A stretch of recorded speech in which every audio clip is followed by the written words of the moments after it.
cómo tomar la pelota, ¿sí? Vemos que la mano tiene que tomar una forma curva, ¿sí? Moldeando la forma de la misma. Continuamos haciendo un trabajo de dribbling en una situación estática, empujando la pelota hacia abajo, acompañando el movimiento.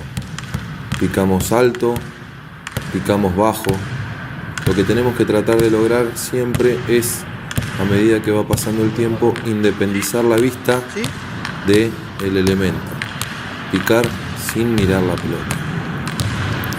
En el siguiente trabajo lo que vemos es desplazamientos hacia adelante, ¿sí? Con un cambio de mano, pasando después del cono.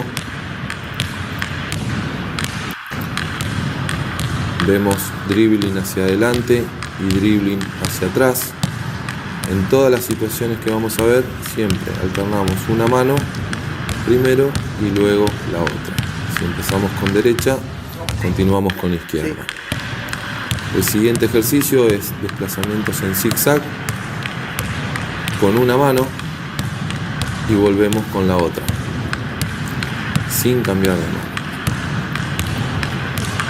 Butt down, feet apart. What that's gonna do is get my hands lower to the ground, right? We talked about how having a high ball and hand time is important. I can have a higher ball and hand time if my hands are lower to the ground. Getting my butt down and thinking about sitting in a chair and getting my feet apart. If I bring my feet apart and I don't have my butt down, my hand's not very low to the ground. If I have my feet together and my butt down, my hands still aren't that low to the ground. But if I do both, boom, my hand can touch the ground here. Getting those two keys in place is gonna be important, either in the squat stance, a lunge stance, keeping those hips down. That'll also make it easier to get your between the legs dribbles down. The other variation of it is somewhere in between, which is what's called the split squat. Not quite a lunge, not quite a squat, somewhere in between. From time to time when you're playing in games, you might want to come from upright and then drop down to sell some fakes, or come upright to put your defender to sleep and then quickly drop down to go. But for the most part, you want to try to get in this low ready stance when you're about an arm's distance from your defender. Next big thing that you're probably going to want to jump into is doing more moves, right? Behind the back, spin move,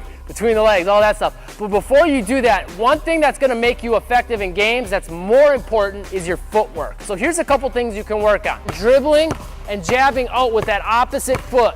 Working on jabbing with the same side foot. Stepping out, stepping out, stepping out. That'll help you sell fakes. Allow you to get a good first step to start going past your defender, all of that. Key tip I want you to focus on with this is keeping that ball back though when you're doing those, right? You don't want to have the ball come way out here where the defender can steal it, or if I'm taking this step, having the ball here where they can steal it, I'm going to keep it behind my butt, behind this leg. Of course though, we would do it with the right hand, stepping out. Stepping out. The next step you can work on is the cross body jab. Very important step. This is how I recommend most players do their first step, but it's also great for selling a fake. So if the left hand is dribbling, the right foot's gonna step to the left side. Get it long, low, and quick, okay? Like this. Then step back. Step back. And then of course you would wanna work on this with the other hand, right? Just like this. Okay? From there, what you can work on is scissors. Deadly setup that you can use to get past defenders, go into a bunch of different moves.